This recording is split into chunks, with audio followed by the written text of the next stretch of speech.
adrenal, no pasaría nada porque el sistema nervioso se encargaría de producir las catecolaminas y no afectaría en gran proporción. Sin embargo, pues sí sabemos que esta zona, por ejemplo, se activa de forma importante cuando estamos sometidos a situaciones de estrés y hay una liberación importante de adrenalina, noradrenalina. Entonces, en muchos casos, por decirlo así, hay personas que son muy sensibles a esta liberación de catecolaminas, a las situaciones de estrés, y más bien van a tratar de evitarlas. Pero también sabemos que hay personas que más bien buscan situaciones donde se libere adrenalina, porque les gusta esa sensación de estrés, de hiperestimulación que generan estas catecolaminas. Por eso ahí les ponen, ¿no?, la fotito de una persona que está saltando en un puente, porque estos que hacen parapente, este tipo de deportes un poquito extremos, les gusta esa sensación que genera la liberación intensa de adrenalina, ¿no? Entonces, para cada individuo van a ser diferentes también esos elementos. También recordar que cuando hablamos de epinefrina, norepinefrina, es lo mismo que adrenalina y noradrenalina. Por lo tanto, si escuchan en el hospital epinefrina, están hablando de adrenalina, ¿sí? Si escuchan norepinefrina, están hablando de noradrenalina. Entonces, son sinónimos. Otro elemento importante es recordar que la epinefrina va a ser un derivado de la norepinefrina, ¿sí? Entonces se le va a adherir un grupo metílico al grupo hemígeno primario de la norepinefrina y de ahí se va a sintetizar la epinefrina, ¿sí? También es muy importante considerar que son neurotransmisores del sistema simpático y por lo tanto comandan todas las reacciones ligadas al simpático. Bien, una característica importante que vamos a ver también de estos neurotransmisores es que como todo neurotransmisor o como toda hormona, tiene que cumplir su función en un momento determinado y después se tiene que destruir, se tiene que eliminar. Entonces, lo que vamos a ver ahí es justamente que existen enzimas que se encargan de destruir estas catecolaminas una vez que ya han cumplido su función. Y tenemos ahí a la COMT y la MAO, ¿no es cierto? La monoaminoxidasa y la catecoloximetiltransferasa, que son las dos enzimas que por excelencia destruyen las catecolaminas finalizando su acción. Siempre las tienen que recordar porque de hecho vamos a tener varios fármacos importantes que van a estar actuando a nivel de estos sitios, ¿sí? Bien, cuando hablamos de algunas características o de algunas, si quieren, diferencias metabólicas que se van a producir asociadas a la liberación de estas catecolaminas, vamos a ver que la epinefrina a nivel hepático y muscular estimula la glucogenólisis. ¿Qué sería esto? Destrucción de glucógeno con el objetivo de liberar glucosa, ¿sí? Por otro lado, en el tejido adiposo vamos a ver que se promueve la lipólisis, liberando ácidos grasos y glicerol hacia la sangre. Además, tiene efectos inhibitorios sobre la liberación de insulina. Entonces, si se dan cuenta, está generando un alto catabolismo, ¿sí? Movilización de reservas y demás. Bien, si hablamos del páncreas como otra glándula importante que vamos a ver, sabemos que tiene tejido exócrino y endócrino, ¿sí? Y los tejidos endócrinos del páncreas están relacionados a la producción de muchas enzimas que participan en procesos digestivos y secretan insulina y glucagón. En este caso, lo que más nos interesa a nivel endocrino, podríamos decir, es la producción de insulina y glucagón y sobre todo las alteraciones del metabolismo relacionadas con la insulina, porque vamos a hablar bastante de diabetes. Entonces, fíjense, un páncreas estándar de un individuo promedio, por decirlo así, tiene alrededor de 1 millón de islotes de Langerhans y esos islotes tienen distintos tipos de células. Tenemos las células alfa, que producen glucagón y proglucagón, las beta, que son las que más conocemos, y se encargan de producir insulina, péptido C, proinsulina y amilina, las células delta que producen somatostatina, las F o polipeptídicas que se encargan de la producción del polipéptido pancreático y las G que producen gastrina. Diríamos que las delta, las F y las G están relacionados sobre todo con procesos relacionados al sistema digestivo.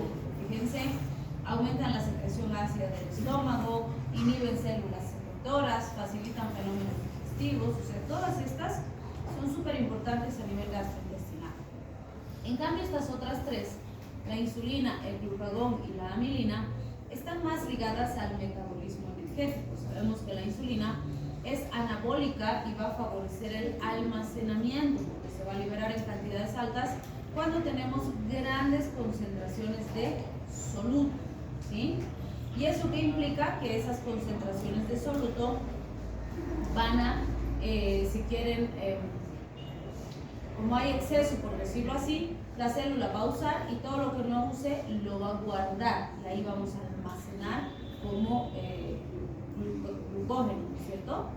Y el glucagón es contrario, más bien se activa en situaciones de deficiencia, cuando el individuo no ha recibido un aporte externo, y por eso decimos que es hiperglicemiante, porque moviliza las reservas, y de esta forma proporciona fuente energética a pesar de que no hayamos recibido nada de la periferia, ¿sí? Bien, cuando hablamos de la amilina, vamos a ver que esta se encarga de regular el apetito, que está muy relacionado con la insulina y el glucagón, dependiendo del aporte energético que hayamos recibido, el vaciamiento gástrico y por supuesto la secreción de glucagón e insulina, dependiendo de la función, como sus funciones son opuestas, a uno lo va a estimular y al otro lo va a inhibir. Entonces, los tres que más nos interesan ahorita para analizar el metabolismo energético serían insulina, glucagón y amilina, ¿sí? ¿Por qué? Porque estos van a estar ligados de forma directa con diabetes. ¿Han escuchado hablar de diabetes? ¿Qué es la diabetes?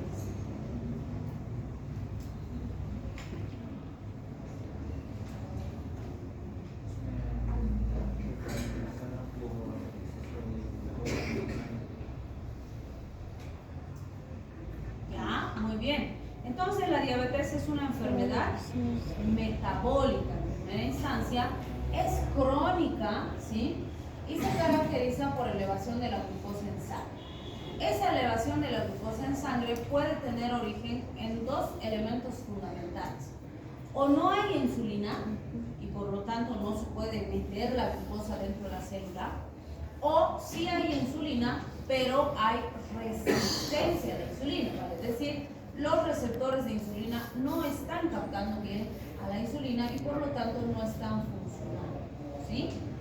En cualquiera de las dos situaciones, el resultado va a ser elevación de la glicemia del paciente. Sin embargo, vamos a ver que no es tan sencillo como decir hay o no hay insulina, sino que existen muchas enfermedades, alteraciones y, pues si quieren, características funcionales diferentes que pueden relacionarse a uno u otro de estos organismos, o incluso podrían asociarse los dos en algún momento específico, ¿sí? Bien, recordar también esta parte que es muy importante siempre que hablamos de metabolismo energético. La diabetes tiene, o tenemos más bien, las famosas 5 P's de la diabetes. ¿Cuáles son?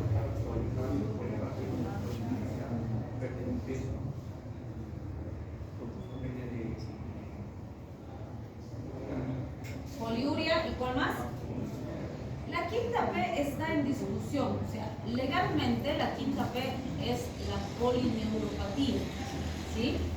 Sin embargo, tienen razón algunos autores cuando dicen la polineuropatía diabética no aparece al principio, y normalmente decimos, pucha, las 5 P's de la diabetes nos ayudan para el diagnóstico, ¿no?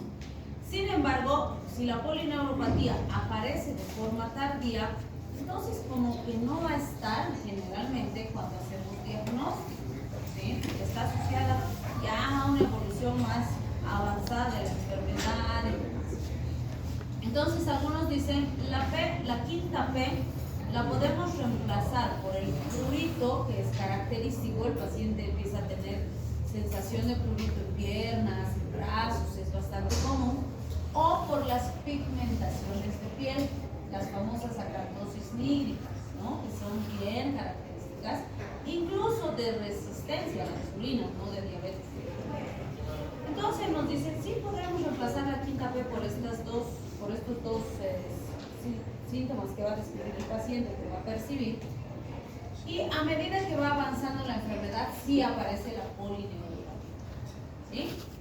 Entonces son elementos que nos ayudan muchísimo. Evidentemente va a haber pacientes que son así, como del libro, decimos, ¿no? Porque tiene toditas las 5 P's, pero así bien marcaditas. Pero va a haber pacientitos que tengan una P, 2 P's, así.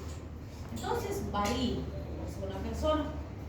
Además, recordar, como siempre les digo, que la diabetes es una enfermedad metabólica y por lo tanto es prevenible. ¿Sí? ¿Cómo la puedo prevenir? Uno, mantenerse en movimiento.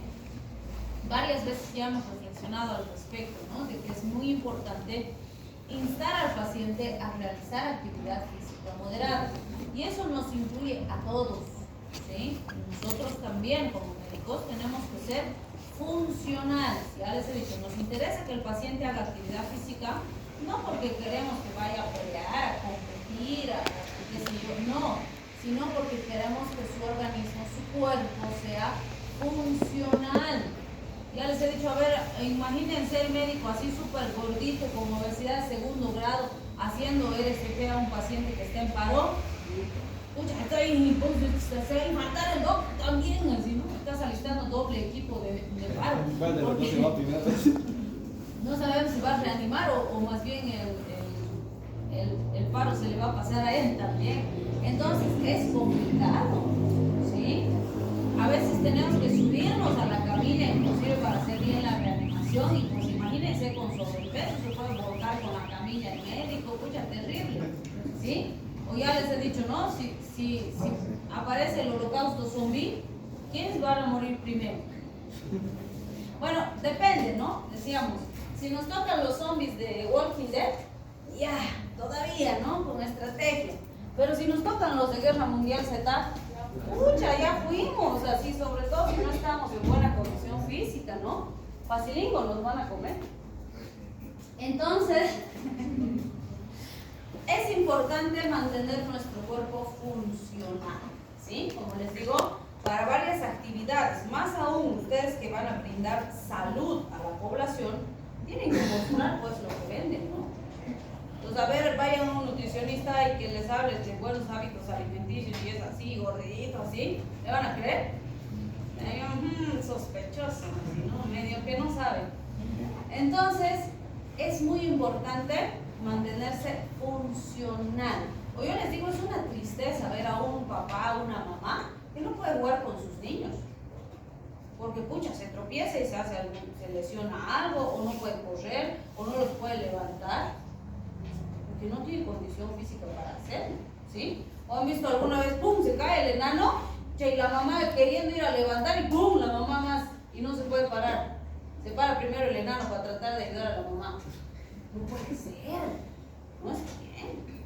Sí da chistecito después, ¿no? Pero ese rato da penita, ¿sí? Entonces es muy importante, hasta para disfrutar de la vida hay que estar en buena condición física.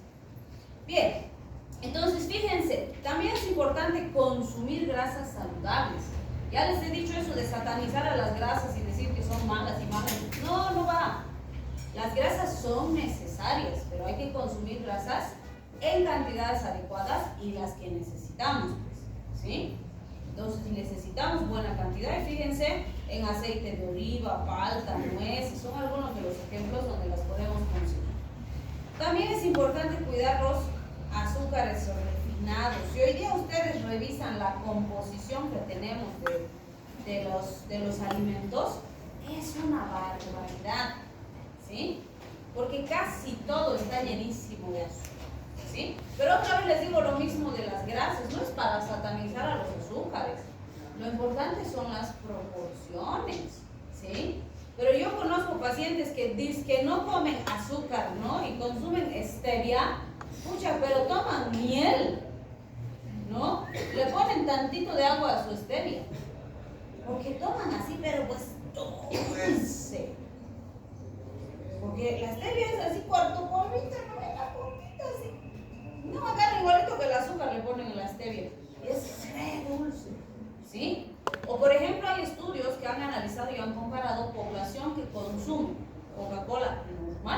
con población que consume Coca-Cola Light.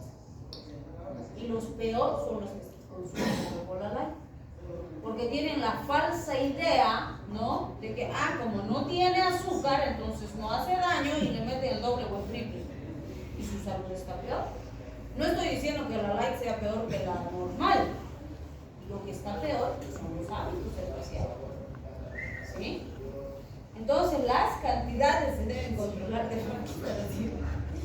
Bien, ya hemos dicho, importante vigilar el peso. Ya les digo, no nos interesa que sea fitness el paciente, no tenemos nada contra las personas con sobrepeso, nada más que no nos gustan los enfermos. Pues estamos aquí para controlar enfermedades y que la población esté sana. Y la obesidad es una enfermedad. No la vamos a romantizar diciendo que es algo por lo que el paciente nace, que así tiene que ser feliz, porque es mentira. ¿Sí? Es absolutamente prevenible y es muy dañino. Entonces no la queremos a la obesidad. Al paciente sí, claro que sí, queremos que esté sanito, lo queremos a nuestro paciente, pero su obesidad no, y no la vamos a fomentar. ¿Sí? ¿Hay que consumir granos enteros en preferencia? Sí, porque eso facilita o acelera el metabolismo para que nuestro cuerpo activo se mantenga mejor. ¿Sí? Y por supuesto hay que trabajar mucho con los hábitos negativos. Ahí pues está fumar, consumir bebidas alcohólicas en exceso, consumir drogas, consumir fármacos, ¿sí?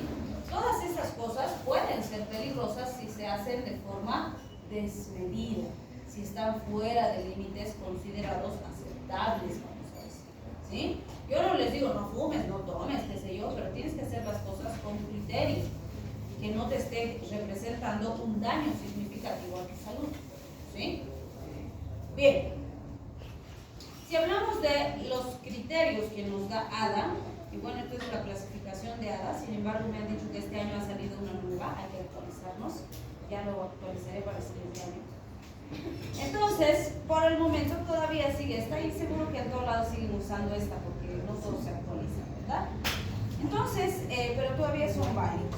Fíjense, ADA nos dice, si un paciente tiene signos clínicos típicos de diabetes, de las 5 P's que hemos mencionado, más glicemias mayores o iguales a 200 miligramos de cilitro en cualquier momento del día, así al azar, es diabético, ¿sí?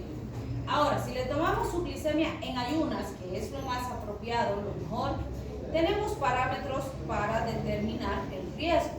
¿Cuándo se considera una glicemia normal?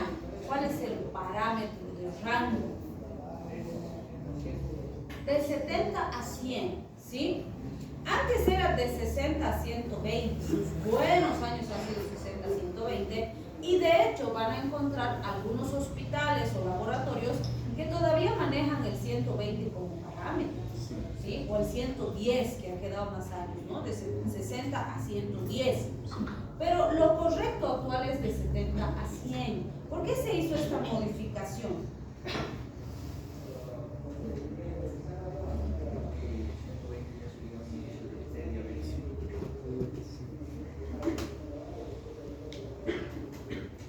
¿Prediabetes? Ya, pero hay una justificación más importante. O sea, evidentemente está en relación a eso.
se observó que había pacientes que estaban con 105, 110, ¿no? Que entre comillas estaba dentro del rango anterior, pero ya tenían lesión de órgano diana, ya tenían afectaciones importantes. Entonces dijeron, estamos haciendo el diagnóstico muy tarde, hay que hacerlo más temprano.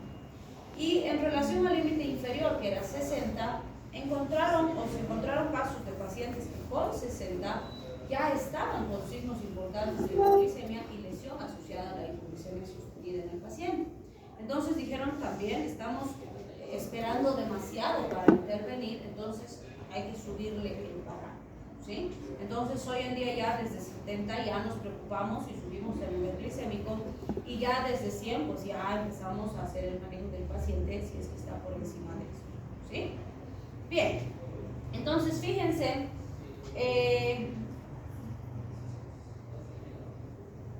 tenemos, por ejemplo, desde 100 hasta 126 en ayunas, se considera ya intolerancia a la glucosa, o si quieren, el paciente está con resistencia a la insulina, ¿sí? Y ahí pues ya es importante intervenir, modificar los hábitos alimenticios, modificar la actividad física del paciente y determinar si se necesita la introducción de fármacos como prevención. Pero ya por encima de 126 se considera que es diabético y de hecho vamos a tener que introducir fármacos. Pero independientemente de que le demos o no le demos fármacos, la actividad física y la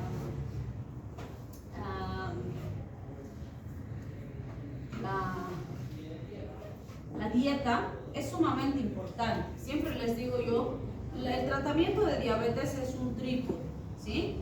Que implica usar fármacos, dieta y ejercicio, ¿sí? Si no tenemos los tres elementos, el tratamiento va a fracasar. Yo siempre les digo, el fármaco no es una varita mágica que tú le das y mágicamente se controla el problema o desaparece. No es así. Necesita que el paciente empiece a hacer actividad física y ejercicio moderado para mantener la eficacia del tratamiento. Porque, ¿cuál es la razón de que le demos tratamiento a un paciente con diabetes? Porque a veces van a tener un paciente que está con 200 de glicemia y no le duele nada, no le pasa nada, se siente bien, no se siente enfermo. Entonces les va a decir, pero doctor, ¿por qué tengo que tomar medicinas todos los días? Si yo me siento perfectamente bien, no me duele nada, no tengo nada. ¿Qué creen?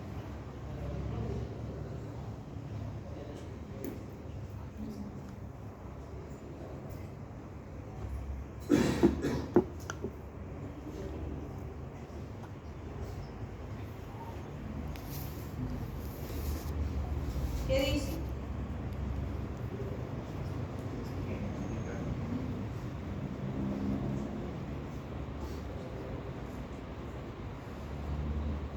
Hay que explicarle al paciente que la razón de hacer el tratamiento es evitar las lesiones a largo plazo de la hiperglicemia, ¿sí? Porque si no hacemos tratamiento, ¿qué va a pasar con el tiempo? Se va a lesionar la vista del paciente, se va a lesionar el riñón, se va a lesionar el corazón, se van a lesionar las terminales nerviosas y ahí van a aparecer las consecuencias. Y si no hacemos tratamiento ahora, cuando empiece a sentir molestias, dolor y alteraciones, ya va a ser tarde, porque lo que se ha perdido en ese momento no se recupera nunca más, ¿sí? Todavía van a escuchar pacientes que dicen que la insulina los ha dejado ciegos, cuando en realidad lo que los ha dejado ciegos es su diabetes mal controlada, porque ellos han hecho lo que les ha dado la gana con su tratamiento, ¿sí? No es la insulina que los deja ciegos, es el mal manejo de su diabetes, ¿sí? La irresponsabilidad con su tratamiento de la diabetes, ¿sí? Bien, la prueba de tolerancia a la glucosa, como ustedes saben, se hace con 75 gramos de glucosa y se hace la cuantificación de los parámetros. Entonces decimos, a las 2 horas post exposición, normal si es que está por debajo de 140. Si está entre 140 y 200, ya decimos que hay intolerancia, y si está por encima de 200, ya decimos diabetes, ¿sí? Entonces eso nos ayuda mucho en esa clasificación. Acá tenemos la clasificación de la diabetes y actualmente se manejan 4 tipos de diabetes, aunque también han hecho una actualización este año y ahora se está hablando hablando de 5 tipos de diabetes, ¿no? ¿Cuál es la quinta? Está causada más que todo por la desnutrición de su... Asociada a desnutrición. Pero yo les digo, ya bueno, le están poniendo una categoría extra, pero podrían encasillarla en categoría 3, porque está asociada a una patología.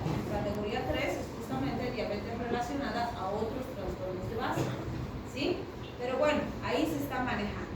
¿Qué decimos? Antes solo había diabetes tipo 1 y diabetes tipo 2. La tipo 1 no hay insulina, la tipo 2 hay resistencia. Pero se ha desglosado para tratar de entender mejor las causas y así hacer tratamientos más apropiados.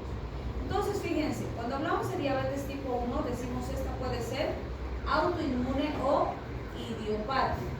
La idiopática es la clásica que siempre conocíamos, donde por alguna razón el paciente no tenía suficiente insulina y debutaba con diabetes, ¿sí? Pero no se sabía la causa específica. Y años después apareció la teoría autoinmune, donde se vio que el propio sistema inmune del paciente destruía las células beta a tal punto que ya no podían producir insulina. Y pues el paciente debutaba con diabetes tipo 1, ¿sí? Y esta pues se ha profundizado, podríamos decir, su comprensión de forma muy significativa estos últimos años. En la diabetes tipo 2 tenemos resistencia a la insulina, ¿sí? Y hay varios elementos que se pueden relacionar a esa resistencia a la insulina. En tipo 3 estarían tipos específicos de diabetes que nos dicen que están ligados a enfermedades, a fármacos, a tóxicos y a otras situaciones.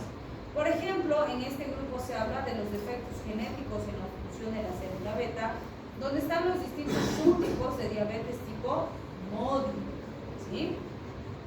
También tenemos los defectos genéticos de la acción de la insulina, las enfermedades en el páncreas, como pancreatectomías, pancreatitis, por ejemplo, las endocrinopatías, donde hipotálamo y hipófisis pueden estar funcionando mal, las que se inducen por tóxicos o agentes químicos, y aquí entrarían también los fármacos que vamos a ver, ¿sí? Tenemos también infecciones, ahí también entran las pancreatectomías y otras infecciones, y las formas más comunes de diabetes inmunomediadas y otros síndromes genéticos asociados ocasionalmente a diabetes mellitus. Entonces, fíjense, esta, por ejemplo, inmunomediada, se dice que podría estar ligada también a diabetes autoinmune. La diferencia es que aquí la reacción inmunitaria que se presenta determina resistencia y no destrucción específica de la célula beta, ¿sí? Y la diabetes tipo 4, que es la conocida como diabetes gestacional, ¿sí? ¿Quieren descansar un poquito? Sí, en este caso existe una destrucción selectiva de las células beta con deficiencia intensa o absoluta de la insulina. Entonces, si fuera autoinmunitario, vamos a tener marcadores inmunitarios importantes, y a ese tipo de diabetes autoinmune se le ha denominado LADA, ¿sí? Ahí apareció la diabetes LADA. Antes se decía que la diabetes tipo 1 era juvenil, porque lo habitual era que aparezcan en pacientes menores de 30 años. Sin embargo, desde que se habla de esta autoinmunitaria, pues sabemos que una reacción de autoinmunidad se puede producir a cualquier edad del paciente. Entonces decimos, cierto, en general se presenta antes de los 30 años, pero puede presentarse a cualquier edad, ¿sí? Entonces sí puede ser un paciente de 40, 50 o más años que debute con una diabetes de tipo 1. No es lo habitual, pero sí se puede producir, ¿sí? Bien, ¿cuál es la diferencia entre una diabetes autoinmune y una diabetes idiopática? Ambas son de tipo 1, pero en la autoinmune vamos a tener marcadores autoinmunes positivos en más del 85 a 95% de los casos. Entonces, fíjense, esos son algunos de los marcadores que se han visto, ¿no? Anticuerpos anti-islotes, anti-DAX, antitirosina fosfatasas y demás. Además, se va a ver una activación muy intensa del complejo mayor de histocompatibilidad, ¿sí? Y por supuesto requiere insulina. En la diabetes idiopática, la clínica es muy similar, es decir, los síntomas clínicos son bastante parecidos, pero no hay marcadores inmunitarios, no hay activación del complejo mayor de histocompatibilidad y también necesita insulina. Entonces ahí nos muestra algunas características de LADA, ¿no? De hecho, LADA significa diabetes autoinmune latente del adulto, porque se estima que como es autoinmunitario, puede ser que al principio, cuando el paciente ha empezado a tener algunas alteraciones, manifestaciones y síntomas, lo que le pasaba pues ha sido, si quieren, diagnosticado como una diabetes tipo 2, porque como hay destrucción de las células beta, pero está empezando y no hay tantas células destruidas, tenía cierto grado de insulina que todavía funcionaba. Y puede ser que con el tiempo va dejando de producir porque se va destruyendo cada vez más, hasta que en algún momento debuta con diabetes tipo 1 y recién lo clasificaban como tipo 1. Entonces se estima que muchas diabetes que en el pasado han sido diagnosticadas como tipo 2 y con el tiempo han evolucionado a tipo 1, podían haber sido este tipo de diabetes, ¿sí? Solo que antes no teníamos los medios para hacer este diagnóstico más específico. Bien, en pacientes con diabetes tipo 2, como decimos, el problema es la resistencia a la insulina, ¿sí? Entonces, cuando hablamos de resistencia a la insulina, decimos varias situaciones o elementos pueden determinar esta resistencia. Por ejemplo, alguna de las teorías es que la diabetes que se asocia a la obesidad está ligada a que el exceso de grasa empieza a acumularse en las células beta y de alguna forma ese exceso de grasa deteriora su funcionamiento.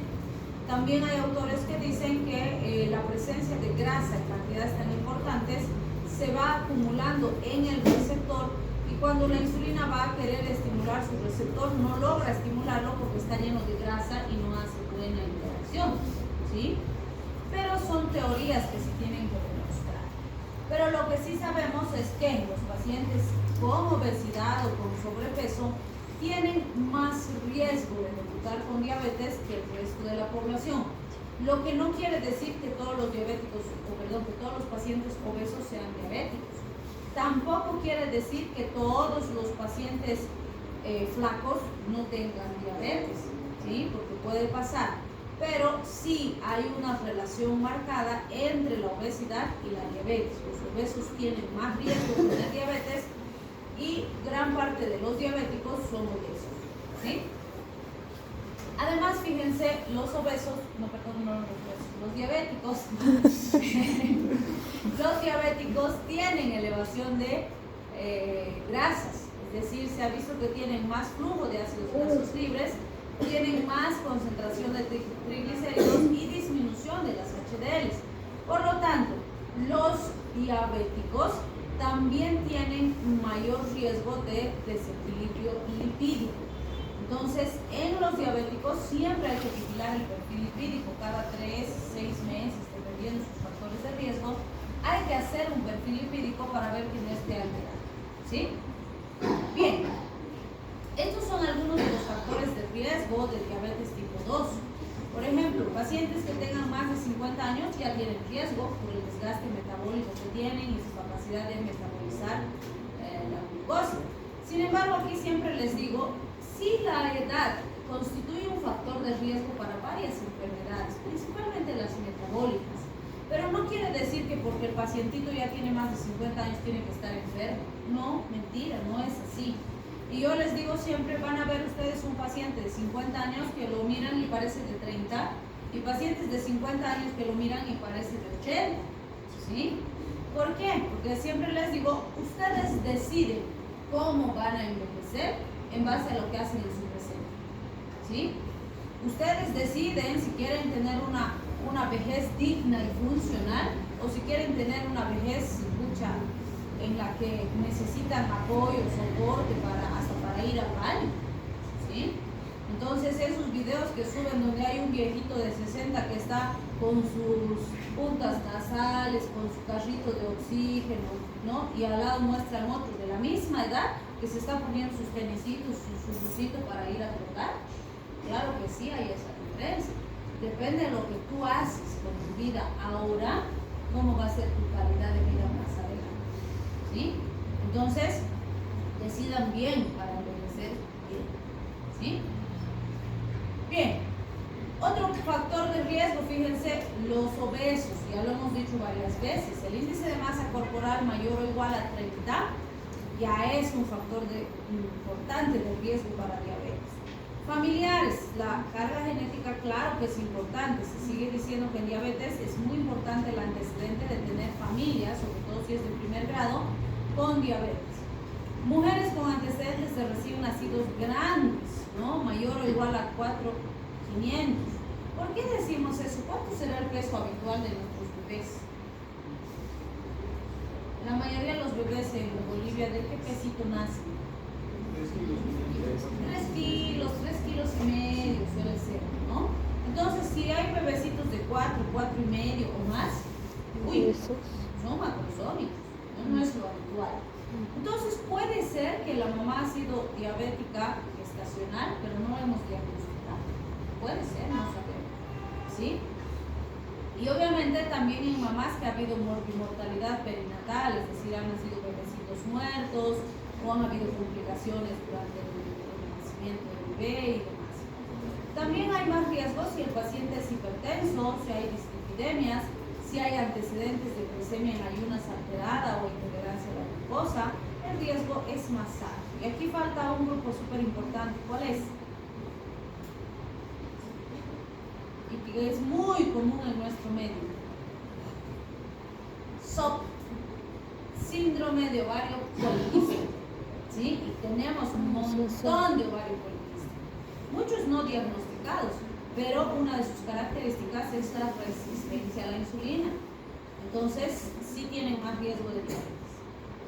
Bien, diabetes tipo 3, fíjense, está relacionada, como dijimos, a otras causas, a otros trastornos y patologías que de forma secundaria van a afectar al páncreas. Por ejemplo, ahí tenemos las famosas diabetes MODY, donde hay trastornos genéticos en la función de la célula beta. No vamos a poder modificar la función y el paciente va a debutar por diabetes. Y fíjense, hay varios subtipos de diabetes MODY, ¿sí? Que ahora ya se conoce y antes no conocíamos. Tenemos también la pancreatectomía o las pancreatitis, que pueden deteriorar la capacidad funcional del páncreas. Si yo tengo, por ejemplo, digamos que acá tengo el páncreas, ¿no? Si tengo un tumor que está afectando toda esta zona y el cirujano decide extirpar el tumor y le saca todo ese pedazo, estoy sacando un porcentaje muy grande de la glándula y por lo tanto quien se encargaba de producir insulina pues ya no está, ha quedado un pedacito nada más. Entonces va a debutar el paciente con diabetes, ¿sí? Ahora, podría ser que el tumorcito es chiquitito, así acácito, lo hemos diagnosticado de forma temprana y le extirpamos ese pedacito, ¿sí? Entonces puede ser que exista disminución de la cantidad de insulina que se sintetiza, pero todavía es suficiente para las necesidades de la célula. Entonces, vean, dependiendo del tipo de procedimiento, la extensión del tumor, etcétera, también va a ser el resultado diferente, ¿sí? Bien, si hablamos de los fármacos, ¿qué fármaco conocen que está muy relacionado al metabolismo de la glucosa?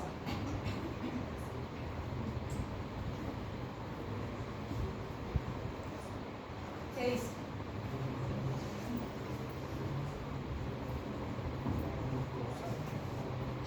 Glucosa.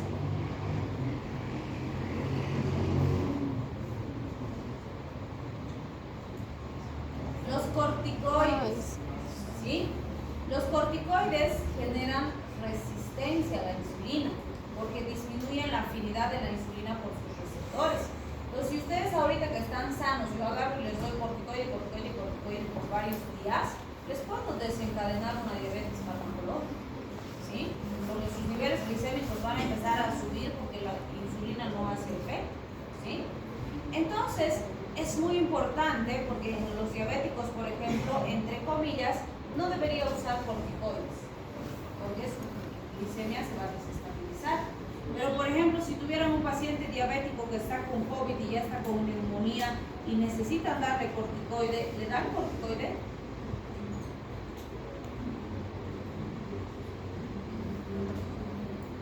Si estamos diciendo que va a elevar la glicemia, ¿le damos?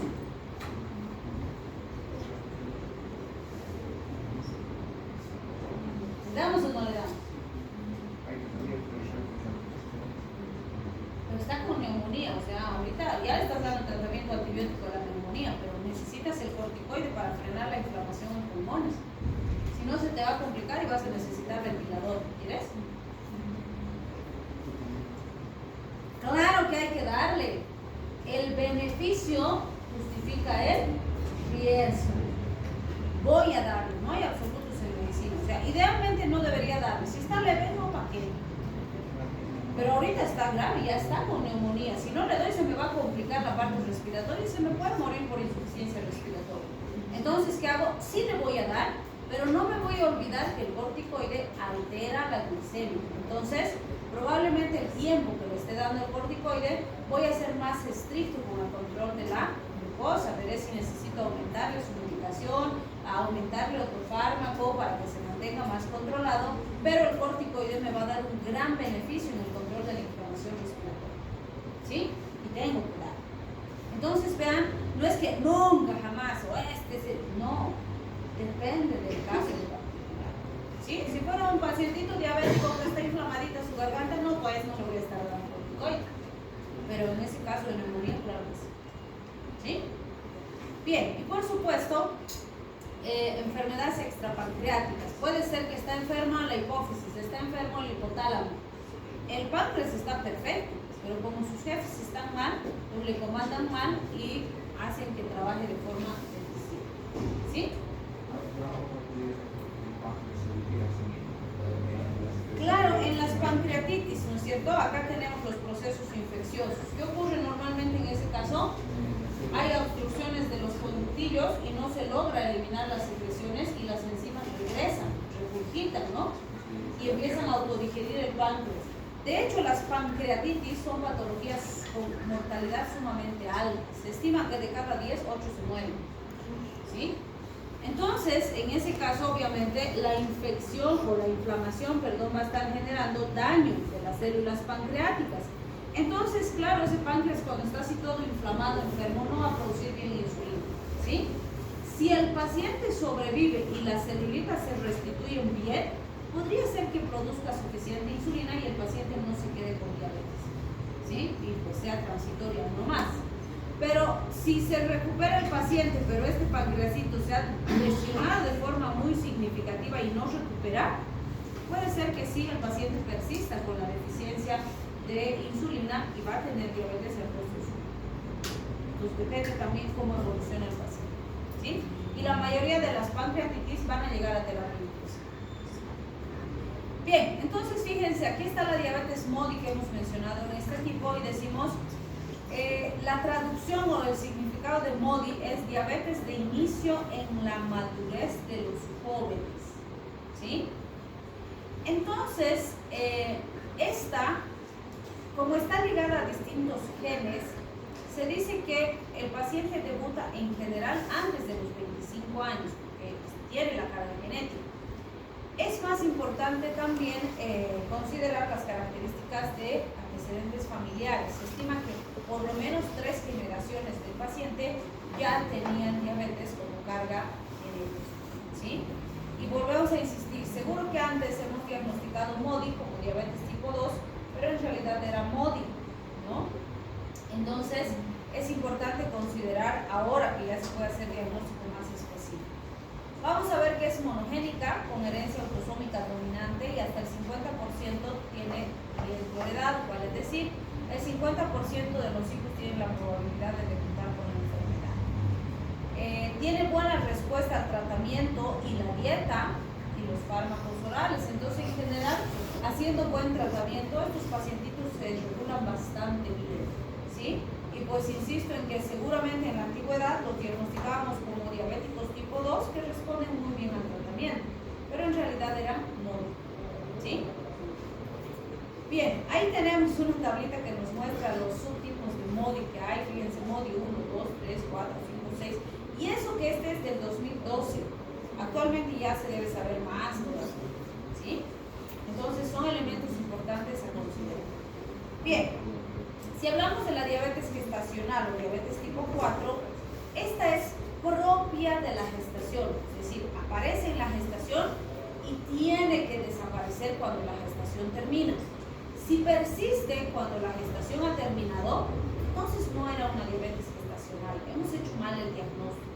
Lo más probable es que haya sido una diabetes tipo 2, que hemos confundido con una diabetes gestacional, y como ahora ya terminó la gestación y esta persiste, es nomás diabetes tipo 2. ¿Sí? Bien, algo importante es esto. La causa de la diabetes gestacional es la placenta y las hormonas placentarias. De ahí que van a entender con claridad por qué aparece en la gestación. Porque solo cuando está gestando una mamá hay placenta y hormonas placentarias. Si no está gestando, no hay. ¿Sí? ¿Y por qué además debe desaparecer cuando la gestación termina? Porque cuando la gestación termina, la placenta y las hormonas salen del organismo de la mamá, no se quedan ahí. Entonces la causa desaparece, por lo tanto, la diabetes también tiene que desaparecer. ¿Sí? ¿Y qué es lo que hace esta placenta y estas hormonas placentarias? Generan resistencia a la insulina. Por eso produce diabetes. ¿Sí? Y fíjense, nos dice, tiene una prevalencia alrededor del 7%. Muchos autores dicen entre 1 y 14%. Yo les digo, parece poquitito. Pero siempre les recuerdo aquí, les digo, no se olviden que la mortalidad por COVID es del 1%. 1%. Así de poquito como se ve. ¿Y cuántos millones se han muerto por COVID? ¿Sí? Entonces, no se olviden que cuando esto es porcentaje, lo que determina que sea alto o poco es la población afectada. ¿Sí? En COVID 1% ha sido millones porque se ha enfermado todo el mundo al mismo tiempo. ¿Sí? Y si hablamos de mujeres embarazadas, yo les digo, ¿cuántas mujeres creen que se embarazan por año en el mundo? Es un montón. Entonces ese 1% sí es significativo. Esa es la población que puede estar en riesgo. ¿Sí? Bien. Estos son los criterios para hacer el diagnóstico de diabetes gestacional. Me dice, una embarazada, su glicemia en ayunas por encima de 92 miligramos de cilitro ya es sugestiva de diabetes gestacional, porque las embarazadas suelen manejar niveles glicémicos más bajitos. ¿Sí? A la hora de la prueba de tolerancia a la glucosa, 180 miligramos de cilitro, y a las 2 horas, 153 miligramos de cilitro. ¿Sí? Entonces, fíjense, un punto súper importante. Si la mamá está embarazada de 3 meses, no 3 meses, 3 semanas. 3 semanas es su embaracito. Y hacemos una prueba y la glicemia está alta, no podemos decir que tiene diabetes gestacional. ¿Sí? Porque la diabetes gestacional aparece alrededor de las 24 semanas, por encima de las 24. Si es antes de las 24 semanas, no es diabetes gestacional. ¿Sí? ¿Por qué? Porque alrededor de este tiempo gestacional ya tenemos una placenta bien formada, bien implantada y que está produciendo al máximo sus hormonas. Pero en las primeras semanas todavía no hay placenta. ¿Sí? Entonces ese factor hay que tomarlo en cuenta. Ahora, puede ser, si tengo una mamá con toda la sintomatología sugestiva de diabetes, le hago la prueba y está, digamos que en la semana 24, y me sale negativo, no puedo descartar diabetes gestacional. ¿Qué tengo que hacer? Esperar a que cumpla 31 semanas y repito la prueba. Si esa me sale negativo, recién digo, no tiene diabetes gestacional. ¿Sí? Pero si ahí se confirma, entonces sí. ¿Cómo confirmamos? Decimos, en ayunas la glicemia tiene que estar por encima de 92 miligramos de cilitro. A la hora de la prueba de tolerancia a la glucosa, 180 miligramos de cilitro. Y a las 2 horas, 153 miligramos de cilitro. ¿Sí? Entonces, así hacemos nuestro diagnóstico de diabetes gestacional. Bien, estos son algunos de los factores de riesgo importantes cuando hablamos de diabetes gestacional. ¿Quiénes tienen más riesgo? Primero, mujeres que han tenido ya embarazos anteriores con diabetes gestacional o macrosomía fetal, por ejemplo.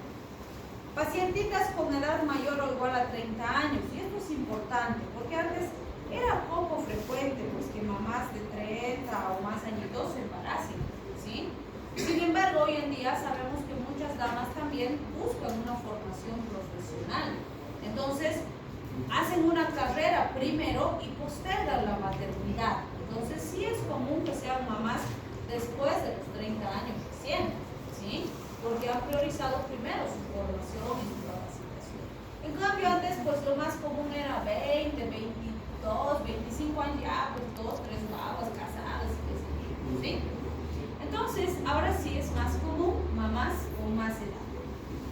También es importante considerar los antecedentes familiares, el índice de masa corporal, fíjense, niveles por encima del 27 ya son factores de riesgo significativo, antecedentes de macrosomía fetal, como ya lo dijimos, antecedentes de mortalidad perinatal, que también son factores sugestivos, síndrome de ovario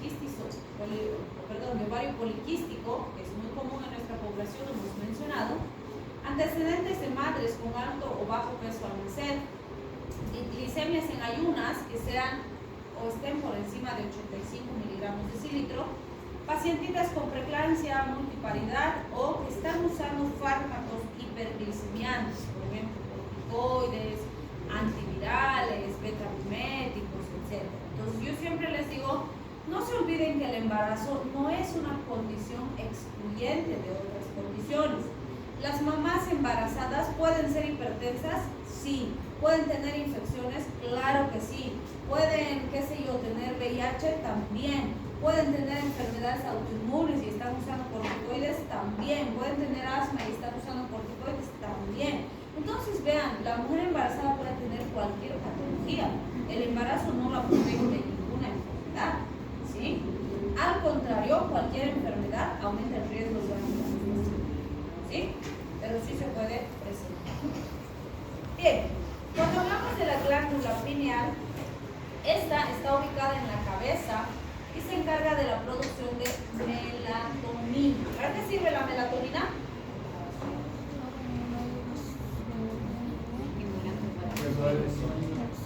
Regula el ciclo circadiano, ¿sí?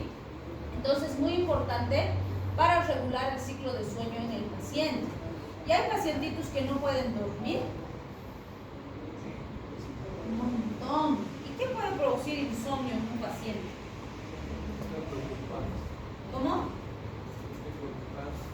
Puede ser, ¿no? Puede ser que tiene algún problema emocional, alguna preocupación laboral, alguna preocupación de la universidad, ¿sí?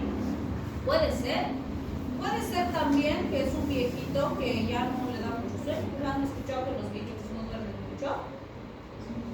Despiertan tempranito y empiezan a despertar a toda la familia. Dicen, ¿por qué no despiertan todos? Ya levántense de una vez, porque no pueden dormir, ¿sí? Entonces los trastornos del sueño son realmente comunes en la población, ¿sí? Y cada vez tenemos más afección en población joven. Entonces nuestros pacientitos no están pudiendo descansar adecuadamente y algo que podemos hacer por ellos es darles melatonina. Hay melatonina sintética en fármaco, ¿sí? Y que nos va a ayudar. ¿Qué va a hacer? Va a ir a estimular los receptores de la melatonina para inducirle sueño al paciente, ¿sí? Pero ¿qué es importante considerar?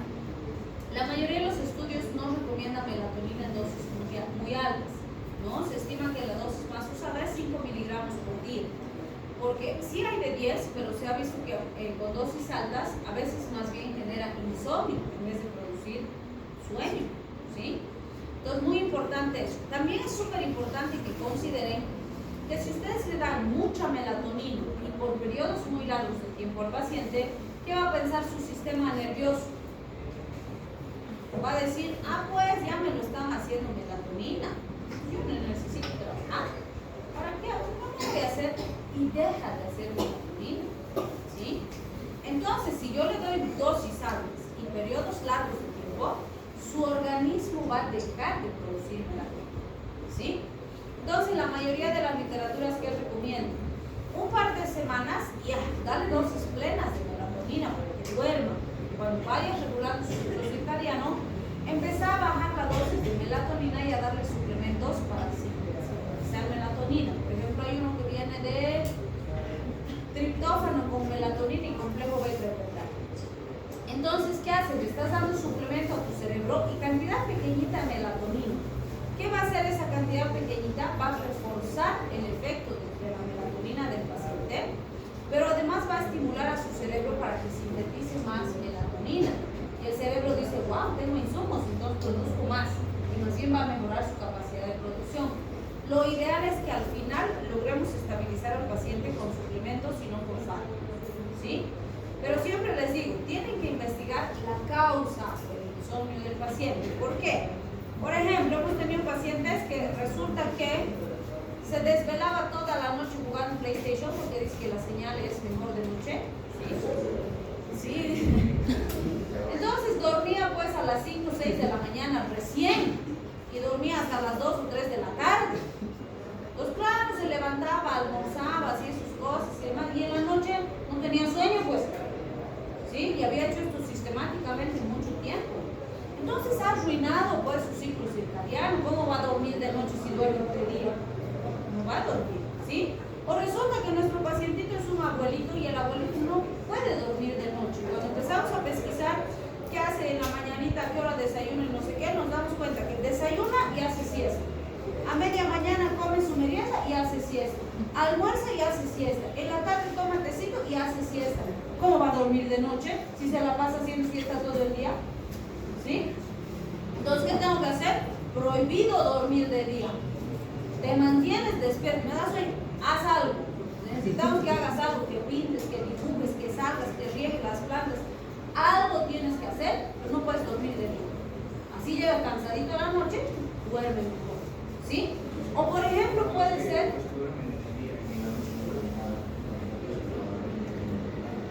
¿Qué? Claro, pues no se olviden que se produce también esto mejor de noche, igual que la hormona de crecimiento. ¿Por qué creen que a los enanos les decimos que tienen que dormir a las 9? Porque tienen que llegar a las fases más profundas de sueño para producir mejor y liberar su hormona de crecimiento. Si no, no crecen bien, ¿sí? Entonces las horas son importantes y eso debemos analizar. Lo mismo, si es un paciente adulto y no duerme porque tiene algún problema psicoafectivo, hay que investigar el problema, ¿sí? Porque yo les digo, a veces, ¿qué pasa? El paciente tiene un problema emocional muy fuerte y no están logrando controlarlo o procesarlo, ¿sí? El fármaco no es varita mágica, no le va a solucionar el problema. Entonces yo tengo que ver si necesito el apoyo del psicólogo o del psiquiatra para solucionar el problema que es la causa de su falta de sueño, ¿sí? Porque el fármaco solito no va a hacer que el problema desaparezca. Entonces tengo que ver de qué forma, amigos, deben tratar así